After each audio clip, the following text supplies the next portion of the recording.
Bonjour tout le monde. My name is Marc-André Piette. I'm the Director of Golf, Head Professional at Highlands Golf Club.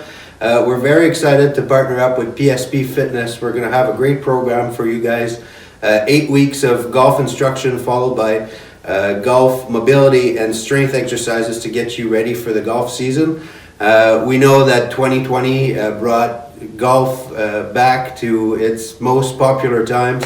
We had lots of rounds of golf here at Highlands. Hopefully we created new golfers amongst the CAF, and we're looking forward to have this program for you guys to get you ready for the golf course, and both for swing wise and then also for fitness wise. So the 8-week program will cover a lot of different things. We're going to touch base mainly on the fundamental basics. We're going to talk about posture. We're going to talk about alignment. We're also going to touch base on how to rotate properly into the golf swing. And also at the end, the last session will be how you can bring everything that you've learned and then take it to the golf course. So for the first week, one of the most important parts is posture. So what we're going to touch base today is really how you should be setting up over the ball. There's two different common flaws into the postures where people don't understand how to keep their spine neutral when they're addressing the golf ball. So if I'm just standing normally, this is my neutral spine position. So you can see that I'm not perfectly straight. So I have some bend at the top of my upper back. But most people will tend to slouch over the golf ball this way and then not keep their spine neutral. And that's what we refer to as the C posture. So what happens in the C posture is that you're really desactivating the performance or the influence of your shoulder or your torso into the golf swing. And it's really not a stable posture. So what we want to make sure that we do when we prevent the C posture is that we want to make sure that we keep our spine neutral. And then we're going to bend over from the hips from here. And then that's going to really allow my upper body to rotate properly into the golf swing. So this is for the posture or week number 1. Neutral spine position, everyone. So we want to make sure that we stand normal or neutral at address. And from here, we're going to bend over from the hips to prevent that C posture position. So follow to my message today. Derek will kick in and will give you some great instruction for how to improve your muscles and your strength, your flexibility and your strength in order to cure that C posture. Welcome CAF members. Here's your first week of exercises for that C posture that Marc-André had talked about previously. As he mentioned, C posture is when you address a ball, the upper back is round. So what we're going to do for you in terms of fitness applications for this is on day 1 of the week, we're going to give you mobility tips and tricks to help you with that. And then on day 2, we're going to give you corrective exercises that will work the muscles that aren't properly engaged and lead you into the improper positioning. So for day 1, like I said, mobility. In terms of mobility, what we need to work on or flexibility is going to be the thoracic spine. So the upper part of the spine, which is in a rounded position, we want to help get back into a straighter position. We want to open up the chest and the shoulders as well, which will allow us to get out of the rounded position and into a more neutral setup position like Marc-André has mentioned previously. So the first exercise that we're going to do together for the mobility is going to be called the side-lying T-spine opener. So for this drill, what you're going to do is you're going to lie on your side.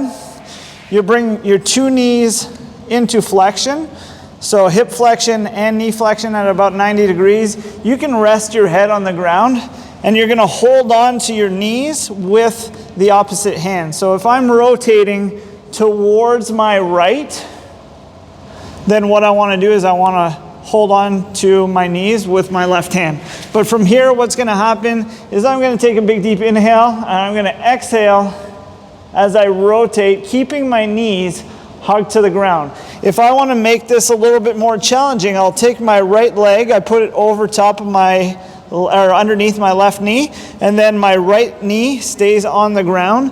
This will lock down my lower body a little bit more, creating the more restriction through the upper body, which actually gives me a greater possible stretch here. So in terms of rotations, we're gonna go inhale, exhale, rotate. We're gonna make this a dynamic movement where we're not holding for too long, okay? And when we do a unilateral movement, doing it on one side, make sure you always do it on the other side. Exercise number 2 is gonna be called a thoracic spine extension using a foam roller.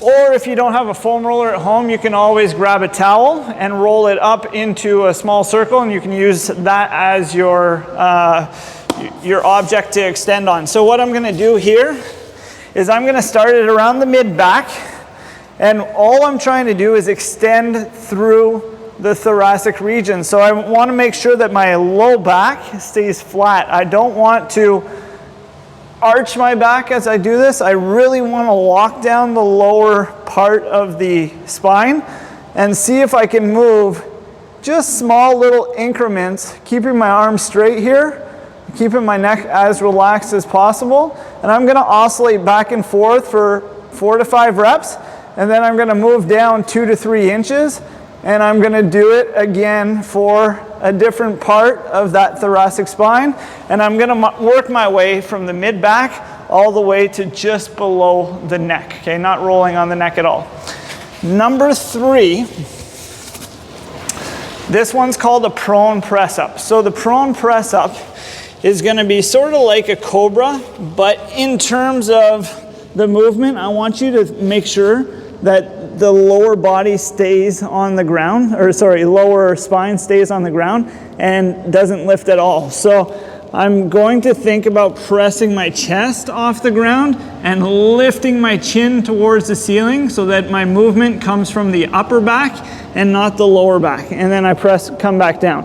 So it's a small range of motion with the emphasis trying to arch the upper back. Not a lot of people think about arching the upper back. A lot of people tend to stay in a rounded upper back position or a kyphotic position, which looks like this, but I'm trying to open that up now without arching the lower back. Okay, so press-ups are great for that.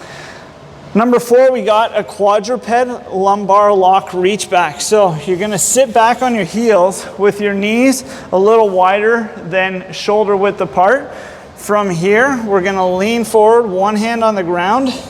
We're gonna go hand on ear, elbow to elbow. Exhale, and rotate towards the ceiling, and then back to the elbow.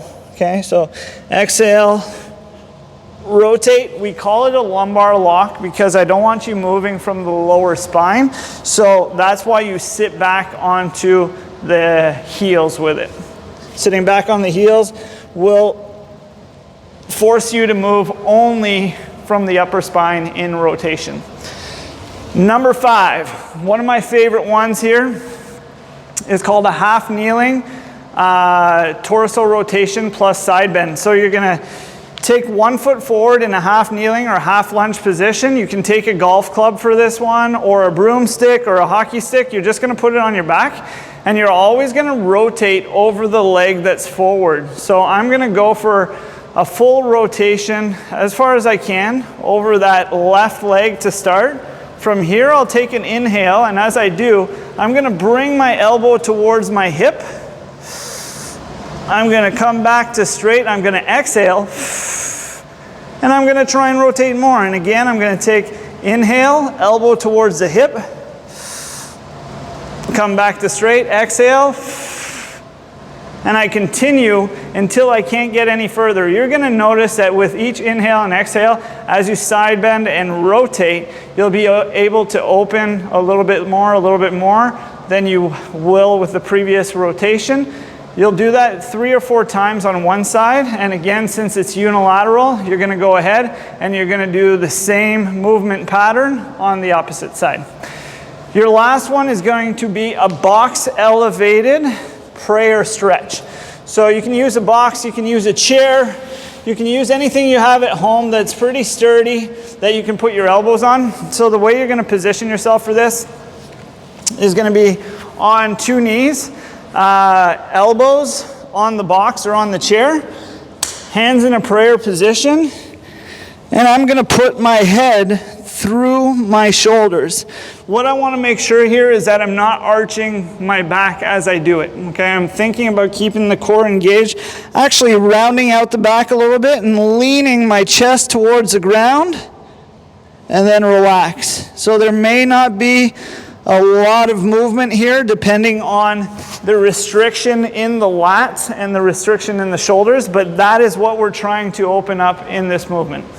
So those are 6 great exercises for you to work on your mobility for the chest, the shoulders, and the thoracic spine that will help get you out of C posture. We'll see you for the next one with your corrective exercises for C posture.